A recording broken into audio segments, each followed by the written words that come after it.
Hello, hello, everybody. Let me just make sure I got a few things set up here.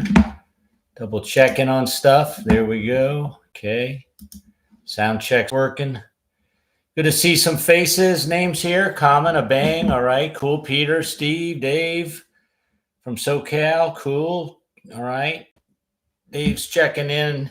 Oh, checking in from rainy SoCal. Wow. We just had a bunch of rain here the last 4 or 5 days, too, Dave, in Phoenix, Arizona. So we'll probably get some of your rain coming down. It usually kind of moves across. Hey, Craig, how you doing, man? Right, ready for some more freaking chicken picking? Right on. I like that. And Richard, all right. Hey. So last week we worked on a technique that that Jimmy Page. Actually, I forgot to mention. Where I talked a lot about. Let me go back to my other tone there. We talked a lot about Joe Walsh and Ace Frehley, but I forgot to mention Jimmy Page also does a lot of that chicken picking, like this stuff. Think about that. He does it several tunes, but think about that "Living, Loving Maid" song. You know, it goes.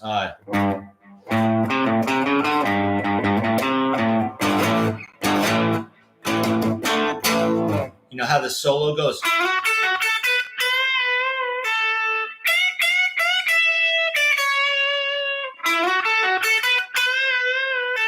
Then he does the chicken picking right here, where he goes.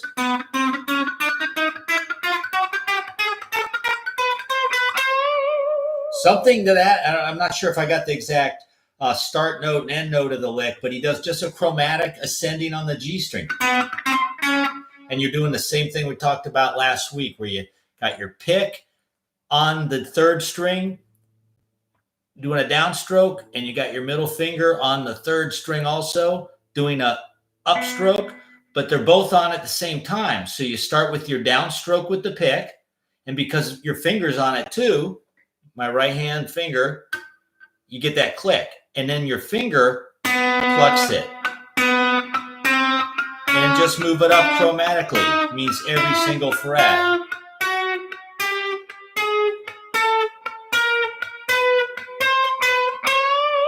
Something to that effect.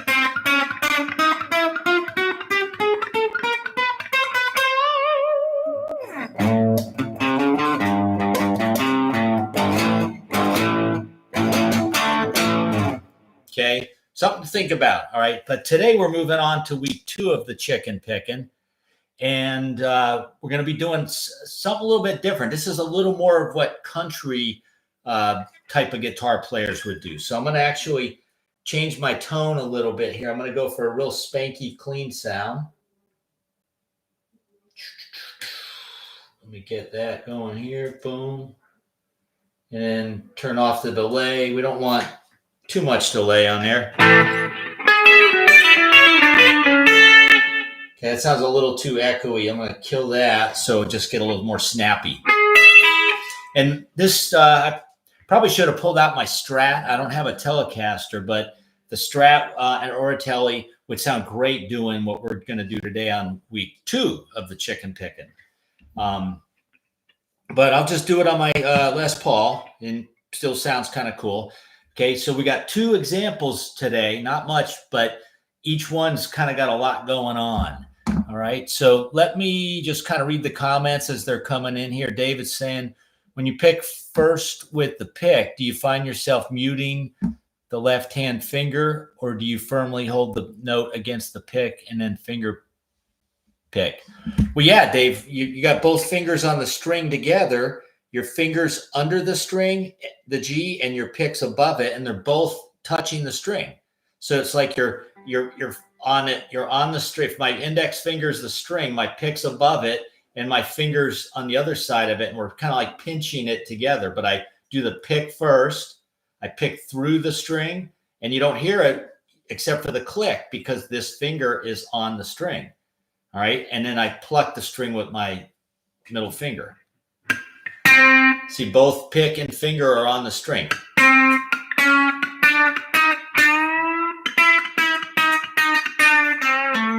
Okay, that's it. That's the trick right there. All right, but what's your left hand doing? Are you firmly fretting the note? Both. Yeah, exactly, Dave. I'm just fretting the note like I normally would, just pushing it down. So if I didn't do the pick, I mean, if I didn't do the chicken picking, it would be this.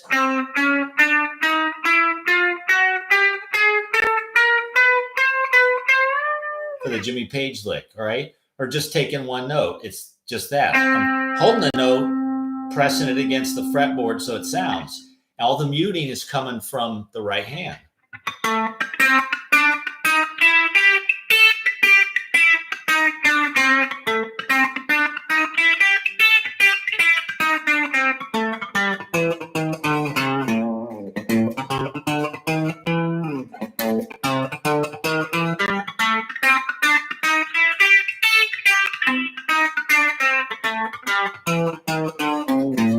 It's a cool little effect, man. It's very funky. And if you can let a little bit of your fingernail grow, Red Ace Freely says he likes it when a little bit of his fingernail can snag the string because it gets a little more of a snappy sound to it rather than the flesh of the finger doing it. But either way, it's going to sound pretty cool. So there you go, Dave.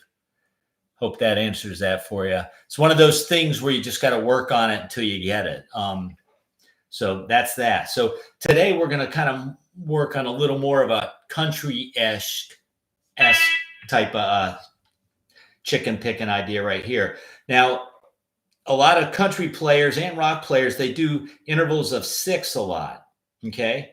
And Zakk Wylde does this kind of stuff a lot too. Even though he's a metal player, he's kind of incorporates a lot of the chicken picking type of stuff in some of his solos where he hybrid picks. So I did include a couple lessons from Guitar Tricks up there in the comments. So if anyone's members of Guitar Tricks, all you got to do is log into your account and click those links. It'll take you right to it. Some hybrid picking, chicken picking style type of stuff, kind of like what we're doing today. All right. If you're not a Guitar Tricks member, you ought to check them out because they got tons of videos. We got tons of songs on the site broken down into several lessons for each song.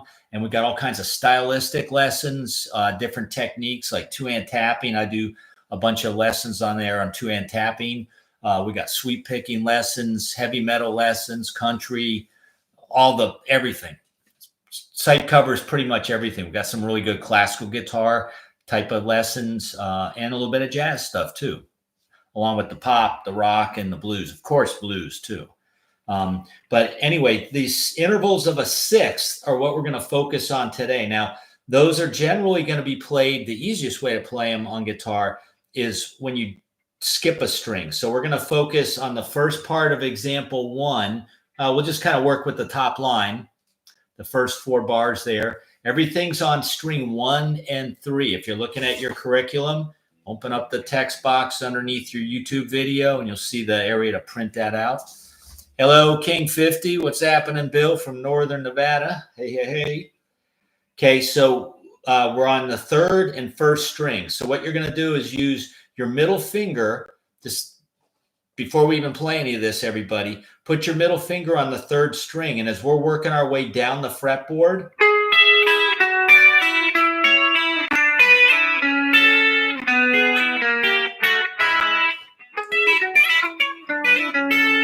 that kind of sound.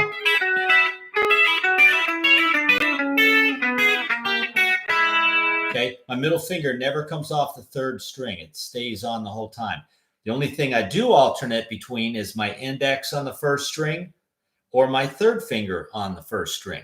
Okay, so we'll talk just a little bit about what the interval of a sixth is. Okay, essentially it's 6 scale degrees. The 2 notes are 6 scale degrees apart. So the lower note is a G sharp. So if you count up 6 letters from G sharp, and we're in the key of E major, okay? So just count up 6 letters for right now. G would be 1. And then, in the music alphabet, hopefully everyone that's watching is familiar with it. We only use 7 letters, A, B, C, D, F, G. And after the G, we repeat back to the A. So if you're starting on G or G sharp, okay, that's 1. Then A would be 2, B is 3, C is 4, D is 5. What's after D? E. E is the 6th note. And that's what we're going to play on the first string at the 12th fret. So those two notes are a minor 6 apart. Okay, don't worry about which ones are major and minor. I'll tell you what they are, but for right now, just know that they're 6 scale degrees apart. Okay, and then that's your first one. The second one we're going to do is back at the 11th and 10th frets, the same shape. We're just going to move back 2 frets. Now to get there, we're going to pick the third string, always with a downstroke with your pick. And then the first string, we're going to pick always with your middle finger as an upstroke. So you're going to grab it like that. And then you're going to pull off that first finger to the open first string. Now we're doing this against an E7 chord.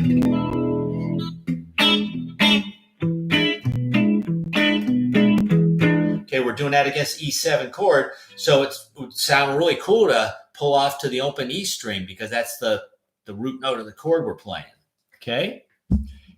Hey, Theen, how you doing there? And Alonzo from Northern Virginia. Cool, Alonzo. Right on.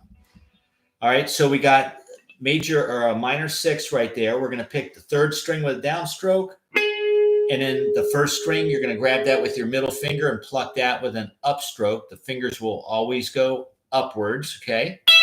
And then we're going to pull off that note, that index finger, to the open first string. So the first 3 notes are these. Okay, now that's the concept right there. In a nutshell, it's just 3 notes. If you get the mechanics of that first 3 notes down, the rest of the lick, the rest of the phrase, the first 4 bars, for example, one, it's the same right hand mechanics. We're going to pick third string with a downstroke, first string with a finger pluck upwards, then a pull off. Okay, now the next 3 notes, we're going to move back 2 frets to the left. You're going to pick the same idea. You're 11 on the third, 10 on the first. Pick the third string with your pick, downstroke. First string is an upward pick with your finger, and then pull off. Okay. And then the next one, we're going to shift the idea. We're going to go back to the 9th fret with your middle finger, but now we're going to use the third finger on the first string 9th fret. So now they're both in the same fret. Notice that the first 2 were a fret apart. Back 2 frets. Okay. Now back 2 more frets, but we're going to rotate our hand just a little bit. Put that third finger on the same fret as the second finger on the first string. This is a major 6 interval here. Okay. So these 2 were minor 6, G sharp to E. This was an F sharp. Count up 6 letters from F sharp, G, A, B, C, D. D is the 6th note. That's the first string. Okay. Now we're back here at the E at the 7th, 9th fret, 3rd string. Okay. 6 letters up from E, E, F, G, A, B, C. Okay. Now in the key of E major, you got to remember, and that's what this key signature is here at the beginning. Okay. So I've got 5 sharps there, which denote the key of B major, all right? Because we actually are going to resolve to a B major chord at the very end. So we're in B major. And you just, those 5 sharps at the beginning tell you 5 notes in that scale are going to be sharped. Okay, so one of them is the C. The C's are sharped. Okay. Now, yeah, now notice that the D note here has a natural sign in front of it. In the key of B major, all the D's are sharped. But when we're playing against the E7, it's the D should be not sharped. So that's why they put, or I put a natural sign there. Okay. So don't worry about all that theory stuff with the notes up top. All right. Just, we're going to learn the technique and have some fun with the sound, the cool sound of it. All right. But the folks, some of my students, some of the folks like watching might want to know a little bit more about that theory. Okay. Hey, man, knowing more about theory and music can only help your guitar playing, people. It's not going to make you a worse player. If anything, it's going to make you a better player.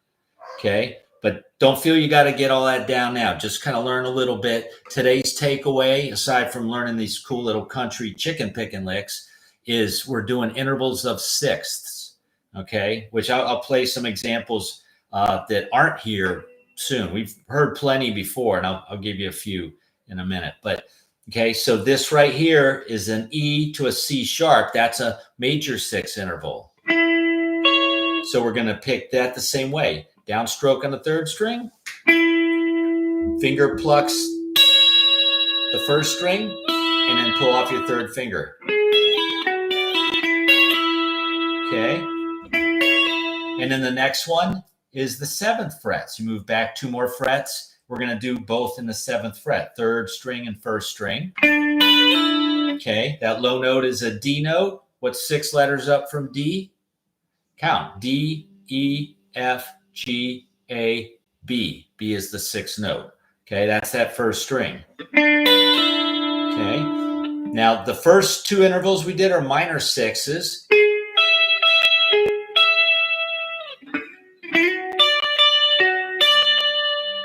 It kind of reminds me of, what is that, Love Story theme, maybe, when you hear those 2 notes? Okay. Major sixes, to me, always sound like the NBC theme. NBC, right? Or the, like a doorbell.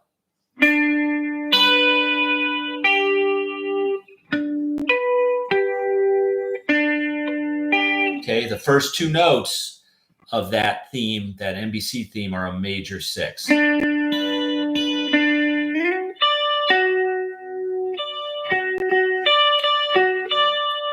Okay, so anyway, that's also good to sharpen your ear too, not just understand the notes you're playing, but try to recognize them just by hearing them. Okay, that's part of being a musician too. It would behoove us to sharpen our ears, because you can't touch music, right? You can't grab it out of the air and look at it, right? All we can do is hear it. So it would behoove us to sharpen our ears. It's kind of like, we all know what red looks like, right? When I say the color red, you think of my guitar or a fire truck or an apple or a little bit maybe like blood, right?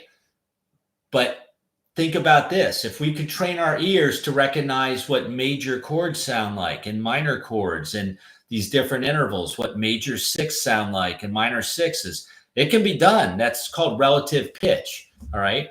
Perfect pitch is when somebody knows exactly the notes they're playing just by hearing them, okay? Though that's harder to get. I don't know too many musicians that have that. I have taught a few students in the past that have perfect pitch, and I was floored because it was amazing that they could tell me, I could play a chord and they could tell me, they didn't know the theory, but they knew what the notes sounded like, and they could tell me what the notes were that I was playing. Or I could just play any note on the fretboard and they could tell me what it was. Okay. But relative pitch is the easier of the 2 to develop and get. And we've got some really good ear training lessons on Guitar Tricks too, for helping us develop the first thing you want to do is get used to hearing those intervals, like every 2 notes, like major 6s, minor 6s, major seconds, minor seconds. They all have a unique sound, just like colors.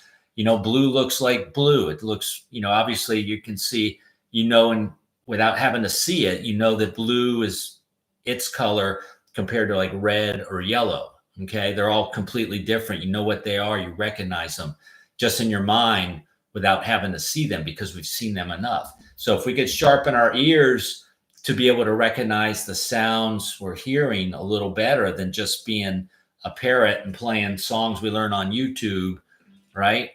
I mean, that's cool too, if some people want to do that. But if you want to pull yourself up to the next level in your guitar playing, these are things you can work on, okay?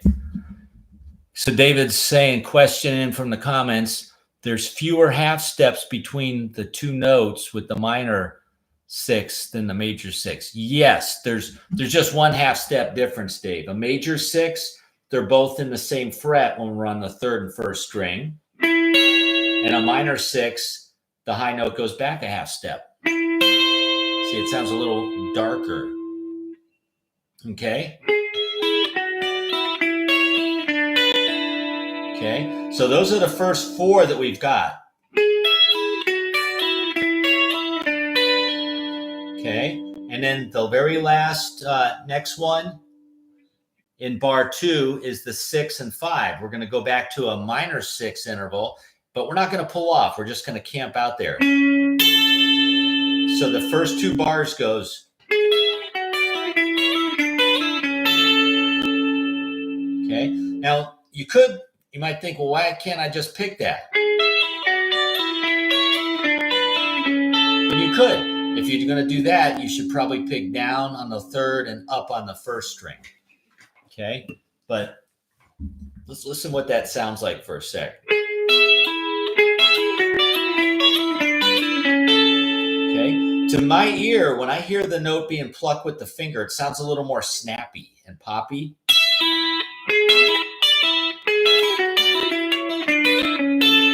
See how that sounds? Versus this. Okay, subtle differences, people. Try to pay attention to those little differences.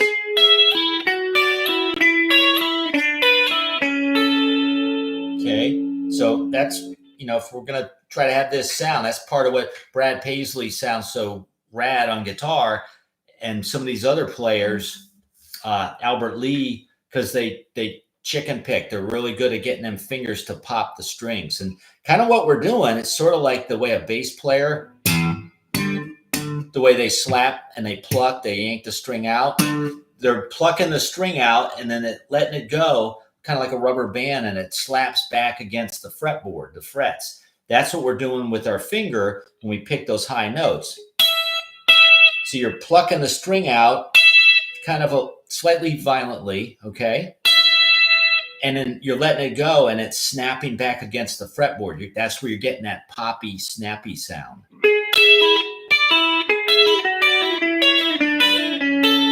Okay, and then the last 2 bars of our top line, we're going to move back to the 4th fret, go back to your major 6, do that little 3-note pull-off idea. Okay, then we go back to the 3rd fret, doing a little chromatic idea here.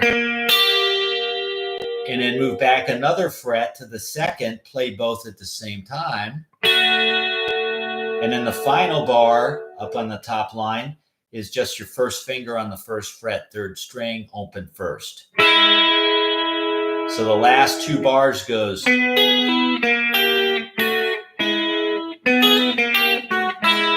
I try to write some little lick that it's not just an exercise, but sounds kind of musical.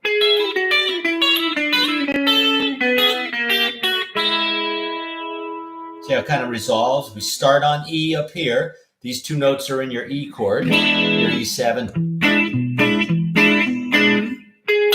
The G sharp and the E, they're the root and the 3rd. And then we meander our way down through the E, sort of like the E mixolydian scale. It's all the way down, and then we end on the same 2 notes, a G sharp and an E, but an octave lower. Scarabee 93 from Paris, right on. Good to see someone from out of the country, far out of the country, the other side of the world.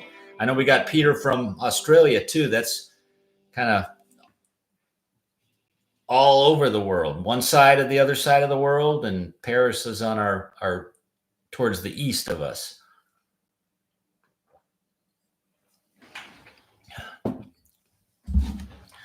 That's what's cool about teaching online is I've got students all over the place. I've got a couple in Australia. I've got several that are over in Europe and Britain, the Netherlands, definitely a ton in America, and a few up in Canada, a few all over the place.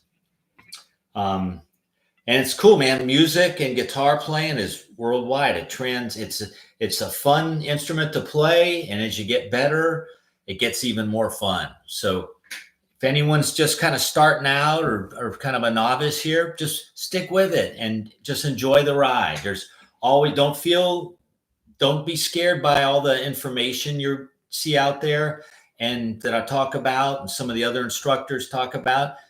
All right. It's like in guitar tricks, there's a ton of videos, so it's easy to get lost, but a lot of the courses are set up systematically that if you go from the beginning through them, you'll progressively go through and get better. Everything's designed to take you to the next level in guitar tricks, okay? Rather than cherry picking a YouTube video here and there, you know, that's fine too if that's all you want to do. But if you want to get better and sooner, you want to have a system that you can go through and follow, all right? It's like taking a course in school. You're not going to tell the teacher what, oh, I don't want to study that. I don't want to take this test or that test. You know, you need to do what the syllabus has in it, what the teacher has, all right? And that's kind of what Guitar Tricks has. We've got courses all laid out for everybody. You just follow along there, okay?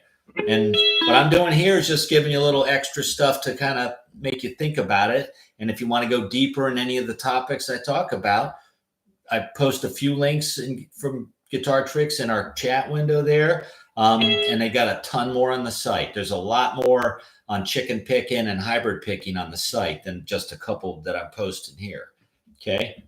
So anyway, let's talk about, let's go on to the next line, the next 4 bars, line 2, okay, where it says B7.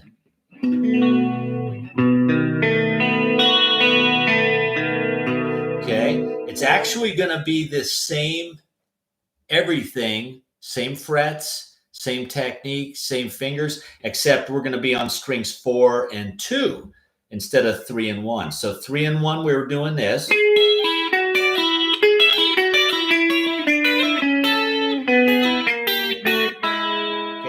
Jump over to the 4th and 2nd string, come way back to the 12 on the 1st or 12 on the 2nd string with your index, 13th fret on the 4th string with your middle. We're going to do the same thing.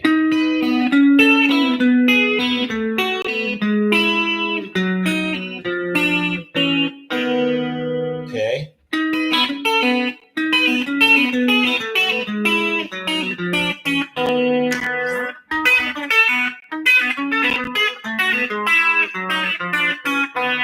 You know, this kind of reminds me of that Van Halen tune, Finish What You Started. You know, Eddie plays kind of like the chicken picking thing there. Okay, that's exactly what we're shooting for, is that kind of style.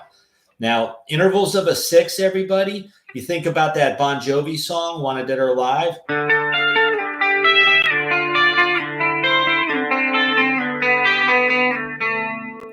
Right, you familiar with that one? These are all intervals of a 6.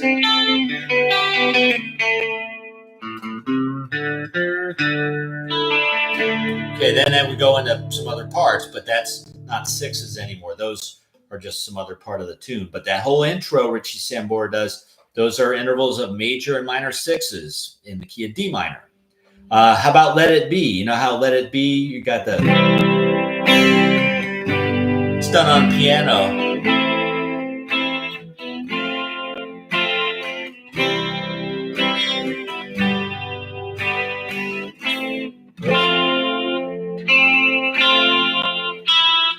There we go.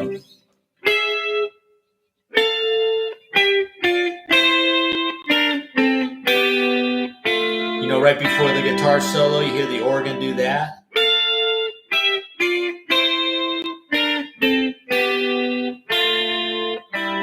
Those are, I arranged the chords that the organ plays in 6, and it sounds kind of like it, doesn't it?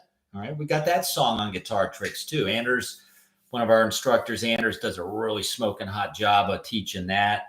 He arranged the keyboard, the piano parts that Paul McCartney does for acoustic guitar, and then he does the solo.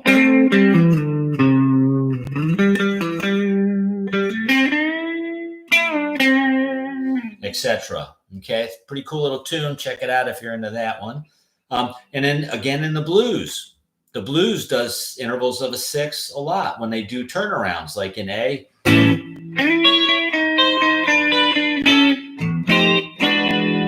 Maybe if you're going to start your blues, you can play a little cool turnaround with 6s right there. Maybe hybrid pick them too if you want more of that snappy tone.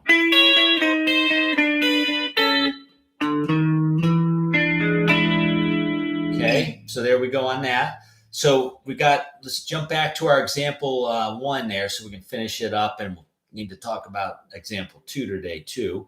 Okay, so we talked about bar 5, 6, 7, and 8, line 2 with the B7. It's exactly like line 1, except everything's up a string.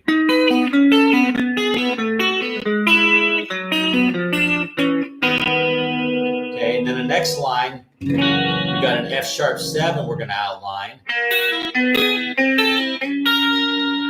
Do a little ascending idea with intervals of a 6. Got that 3rd fret, 3rd string, and then 2nd fret, 1st string. Do your old pick, and then down with the 3rd finger, down with the pick on the 3rd string, I'll get it right.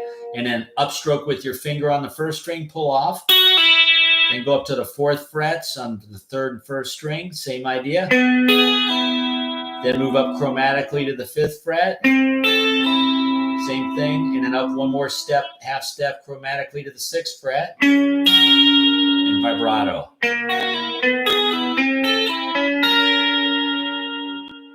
Okay, that's for your F sharp 7. And then the next chord is E7. We're going to do a similar idea on the 3rd or 4th, 2nd string, starting at the 6th fret, string 4, and 5th fret, string 2. Then up a half step, but switch to your 3rd finger on the 7th fret, 2nd string. And then another half step, we're moving chromatically to the 8th fret, and then up to the 9th fret. Okay, see how those two ideas go? They kind of follow the F sharp 7, E7, F sharp, E7. Okay. You know, another thing too about this little example we're doing here, folks, the lick itself has 3 notes, which you might think, well, why I could play it as triplets. But what's kind of neat is to, even though it's a 3-note pattern, don't play it in a triplet feel. Play it with an 8th note feel, because then it kind of makes it sound a little different. That's another way to get more miles out of your licks and your ideas, is try to change the timing of them, okay?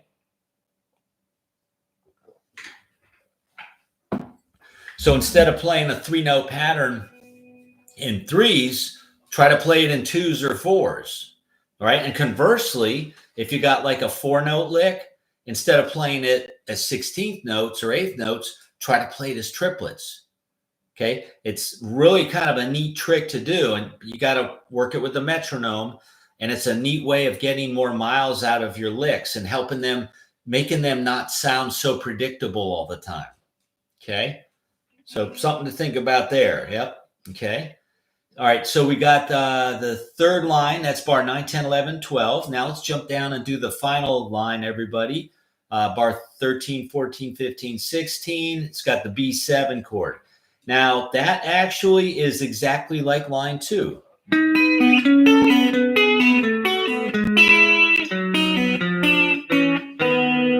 Okay. That's why I put the key signature with the 5 sharps at the beginning.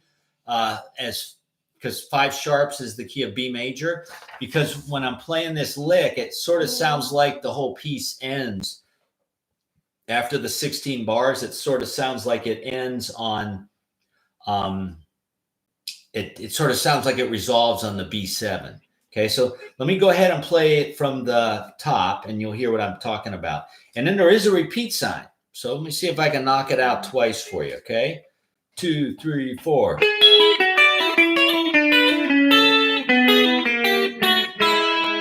4. 2,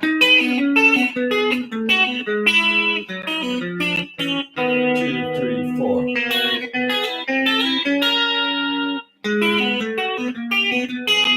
4.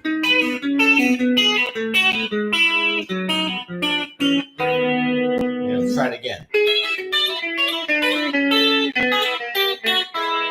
4. 2, 3, 4. 4. 4.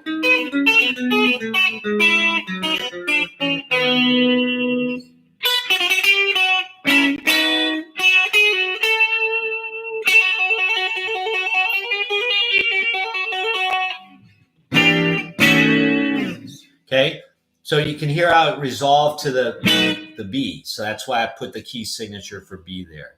Okay, so another comment from David. Hey, other people too. Dave loves to comment, and I love his input. But feel free to shoot some questions, people, or comments. And if it's not too far off the trail, I'll talk about it. But if it's too far, not related to what we're doing too much, I might need to pass on it because I like to kind of keep a little bit of a focus here. But let me read what Dave's got anyway. Do all the licks start with the chord tones of the chord tone above the bar and end by resolving to E, trying to figure out the recipe? Well, yeah, Dave, when you're playing really anything, and all those examples that I played you, the blues turnaround, it starts on chord tone. Those notes are in the A7 chord, E and C sharp, and then chromatic, not in the chord, and then resolves to the chord again, the C sharp and the A. Okay, the Bon Jovi song is in D minor, right out of the hatch. He plays the D string as the pedal note, and then he plays those two notes. That's the A and F. That's the fifth and third of D minor. Not in the chord, in the chord, not in the chord, in the minor seventh chord, and then he resolves to that A note, which is the fifth of D. So see, it kind of resolves you there. The lick I did from the Beatles song, Let It Be. Okay, it starts with F.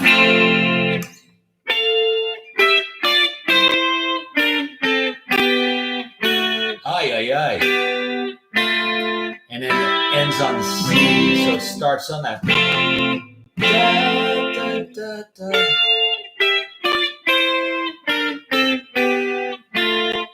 Usually you want to start and end on chord tones, Dave. Just like our example one, we're starting with the E and just meandering down the E mixolydian scale and then throwing a little chromatic and then ending it. And just explore stuff. It doesn't all have to be notes in the chord. Notes in the scale. You can use a little chromaticism in there. All right, but it just experiment. Like when I wrote these ideas, I just screwed around, grabbed my guitar and spent a half hour, an hour just screwing around, trying to write some stuff that sounded cool. Sometimes you got to throw in, a little chromatic, sounds neat. Sometimes it doesn't sound good. Use your good ear and determine if it works or not. The B7, same thing. We start with chord tones. The D sharp and the B is the third and the fifth root.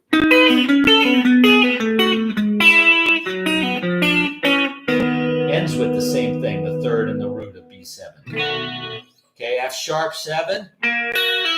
Right away, we're starting with the third and the root of F sharp. This the A sharp and the F sharp. Then non-chord, moving chromatically. Then we end on chord tones again, the C sharp and the A sharp. It's the third and the fifth of F sharp. Okay. Chord tones, non, chord tones, the E7 chord tone, the G sharp and the E is your root and third. Ends on the chord tones there. The B and the G sharp is your fifth and your third. So chord tones, non-chord. See, the non-chord tones create a little tension that wants to be resolved to the chord tones. Okay, so this is all good stuff, people. If you want to know, some of my students or some of the folks that write in for lesson plans on guitar tricks, they want to know how to write songs. Well, you want to know a little bit of theory. You can know your chords, and just try, you could sit there and shoot darts in the dark and, hopefully you'll come up with a good chord progression. But if you know a little more theory and how chords relate and how to start on a chord tone, end on chord tones, all that stuff kind of helps it to sound good and sound musical, okay? Rather than playing a bunch of chords that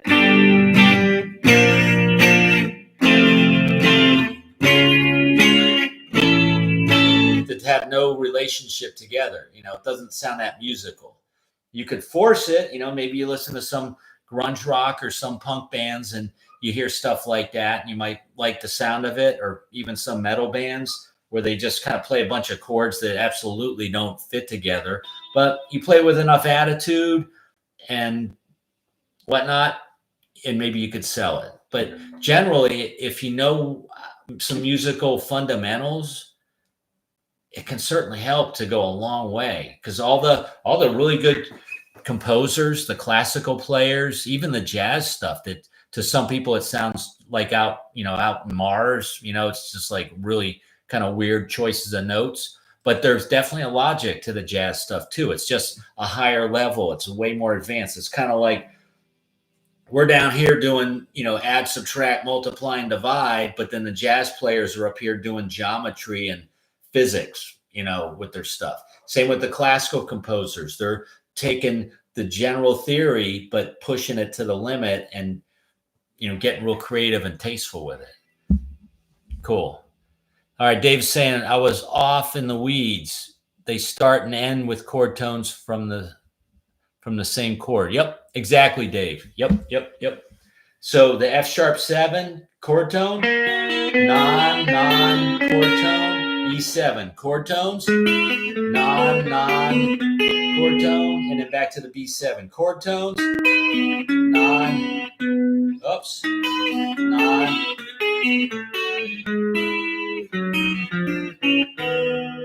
It's like telling a little story. You got a starting point and you got an end. This is the start.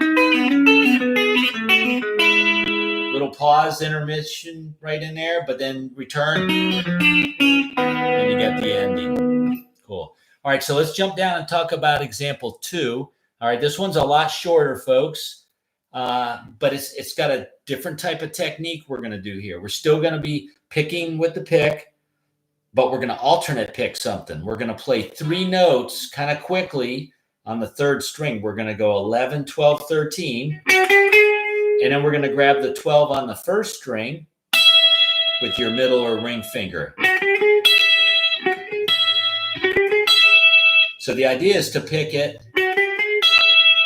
And we're still doing intervals of a 6, because the last note of the triplet, and in the high note we're picking on the 1st string, that's our interval of a 6 we talked about already, okay?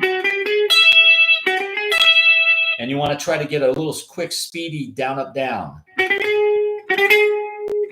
You might even want to just practice that, like try to go a little speed burst there, down, up, down. Okay, I have it written as a triplet. Okay, we'll talk about that in a minute.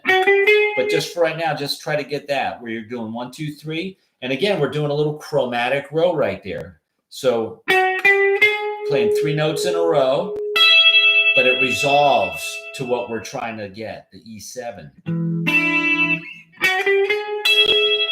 Okay? And then we're framing those ideas that we did a few minutes ago in example 1, where we started with the 12 and the 13, and then did our pull off, and then we went back to 11 and 10 with the pull off. Okay, then we went to the 9s, and then the 7, and then the 6 and 5. Okay, watch what we're going to do. We're going to approach the 3rd string note from 2 notes before it, chromatically. So don't worry about what key those other 2 notes are in. A couple of them aren't even in the key we're in. But when you play them chromatically, as long as you resolve it and you play it kind of quick, it actually sounds kind of neat and colorful, all right? So again, it's gets you out of just playing the old.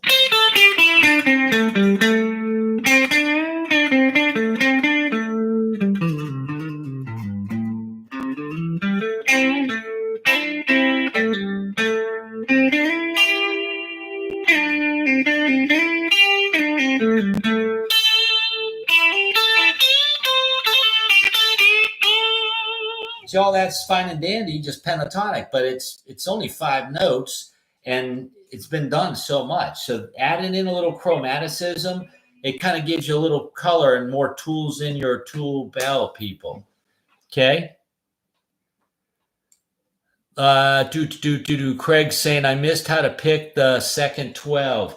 The second 12, Craig, is pick with your middle or your ring finger, okay? Now, if you look, Craig, we don't have to know how to read music, but if you look on the on the left side of the notes, okay, that note associated with the 12 on the first string, right underneath your E7, you'll see a little M and then a number 2, okay? The number 2 refers to your middle finger on your left hand, and then the M refers to your middle finger on your right hand. So in finger picking, like tablature and music for guitar, they use letters to tell you what fingers to pluck with, okay? M would be middle, and that's what we're doing here, okay? And then on the right or the left hand, we use numbers. So that way, when you're looking at your tablature and your notes above, you're not seeing a bunch of numbers everywhere because that gets confusing. So the letters tell you what fingers on your right hand to pluck with. Numbers tell you what finger to use on your left hand. Okay? So we're going like this, Craig. We're picking down, up, down, fingers 1, 2, 3, just in a little chromatic row. And then that high notes, 12 on the first string, finger it with your second finger in your left hand. And then I pluck it with my middle finger. Sometimes I use my ring finger also to hybrid pick. Either way, okay, it just depends on how my hand feels that day.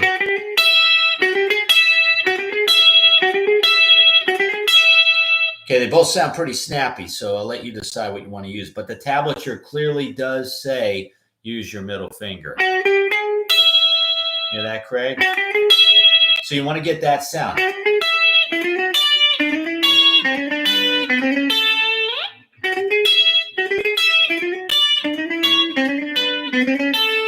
that kind of cool? All right, it's kind of neat. So break it down. You got 1, 2, 3, 4, 5. You got 5 different ideas. And they're generally all the same, toggling between major and minor sixes. The first one's a minor 6. That one. Okay. Then we just move back 2 frets, do the exact same thing on frets 9, 10, 11, and then grab the 10 on the first string. Pluck that with your middle finger on your right hand. Okay. Next one, we go back to frets 7, 8, 9. And then we're going to play this 9 on the first string with your pinky. That's your major 6 interval. So we're using slightly different fingers for the intervals of the 6 in this example compared to the first example. Okay? Okay. And then the fourth one, we go back 2 more frets to 5, 6, 7. And then 7 on the first string. So the first 2 are the same, just 2 frets apart. And then back 2 more frets, switch to the major 6. And then the final one is only back 1 fret, going frets 4, 5, 6. And then 5 on the first string. And a little vibrato. So we got, ay, ay, ay, one more time. Okay, that's that. Let me read what King 50's saying. How do you stop the string buzz on the G string after leaving the triplet? You know what I do, King 50, Bill? All right. When I go to the first one and the second one, since they're both the same, I use my first finger as a little pillow. I touch the string like this. I just rest on it. See what I'm doing with my first finger? But I'm not pressing. I'm just touching it. So if I don't do that, I think I got the same issue you're talking about. Yeah, that. Yeah, totally. You can hear it. Yeah. Yep. So just as we're learning guitar, we got to figure out a way to mute those other strings. Sometimes it's palm mute a little bit. Sometimes maybe it's touch the strings, the higher string with your ring and pinky finger up here to keep the high E from ringing if you need to. Sometimes it's muting with one of the other fingers on your left hand that you're not using. All right. Sometimes when we're doing our finger tap and stuff like the Van Halen Eruption, I'm fretting the second string, for instance, but I'm letting the tip of my index finger touch the third string. And I'm letting the underside of it, the fingerprint part of my index finger, touch the first string. So I'm like this, I'm fretting the second string, but the first string is muted because of the fingerprint of my index, and then the third string's also muted because of that. So when I play the lick,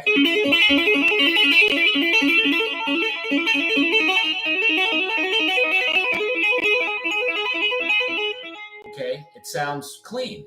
If we're trying to see that's a benefit actually, Bill.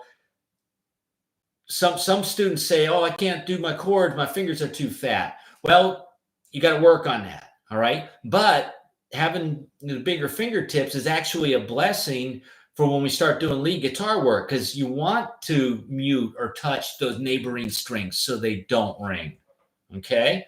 So when we're doing chords, we got to know how to stand the fingers on the tippy tips perpendicular so the chord sounds really clean.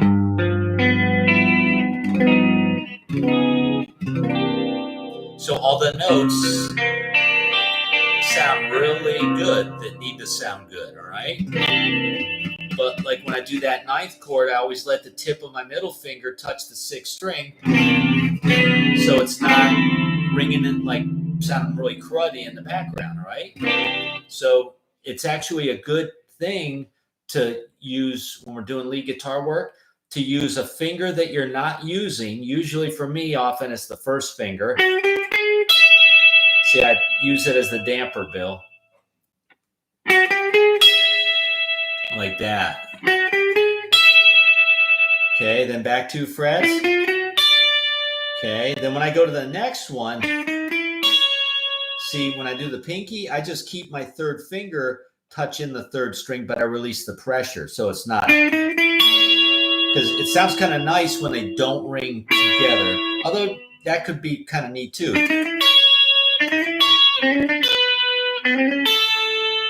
See, I'm constantly doing the muting with that first finger, or when I'm doing the major 6 shape, I'm using the third finger. Good point. Glad you asked that, Bill. And then the bass strings, I usually just mute those with my palm of my right hand. So when I'm doing this lick, see, my hand is totally resting on 6 and 5, and maybe 3 a little bit. I mean, 6, 5, and 4, but just try not to touch 3, 2, 1. Okay, and you could, of course, you could just play it with a pick, like down, up, down, up. But I like that finger plucking, gives it a nice country snappy sound. Hi, there we go.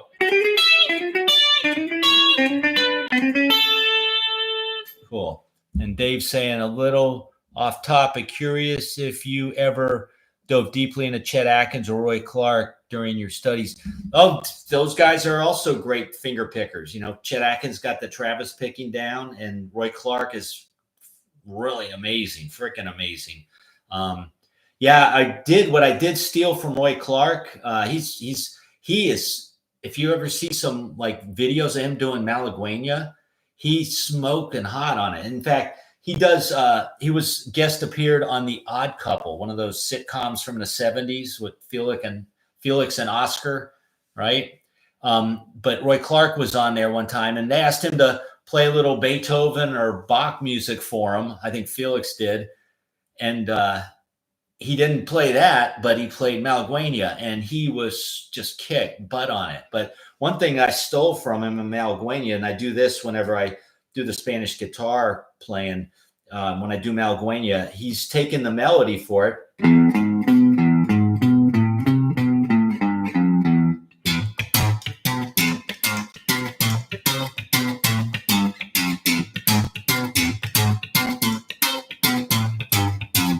He's doing like a nice slap thing, which actually sounds way cool on acoustic, because when I bang my acoustic, you really hear that. You know, a lot of acoustic players these days are doing like banging on their guitars. You can't really, when you do that on electric solid body, you don't really hear it. All right. But that, when I do that on my nylon string or on Martin right there, it really sounds cool because you hear the knock, all the knocks I do.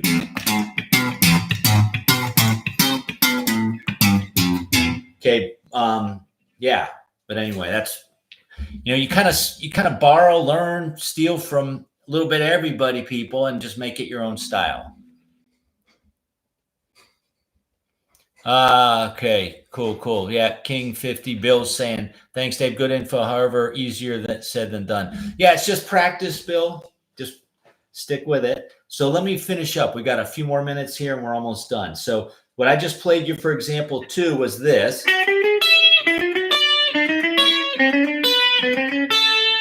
That's the first like 4 bars. Then the tail end of the very last 3 notes on page 1, top of page 2, we're just going to kind of take the same thing and move it all up a string. We're going to do it on strings 4 and 2. Let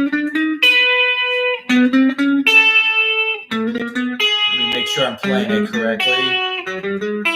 There we go. Yeah, it's exactly the same thing, people, on strings 4 and 2. Repeat.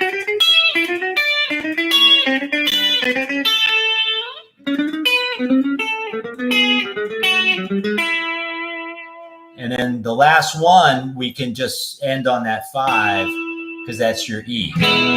So the first one's kind of like starts in E7. Aye, one more time. The last one ends on A. Then we walk from A to B. Now we're on B.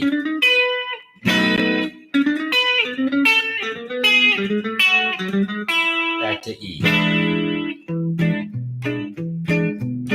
1, 2, 3, 4. 1, 2, 3, 4. 1, 2, 3, 4.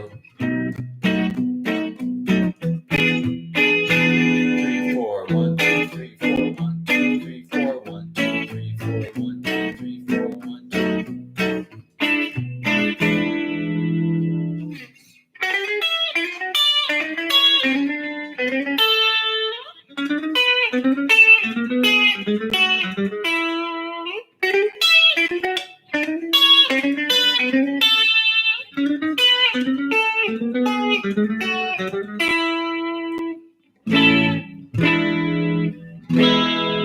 Something like that. So you get the idea, people. So it's been fun.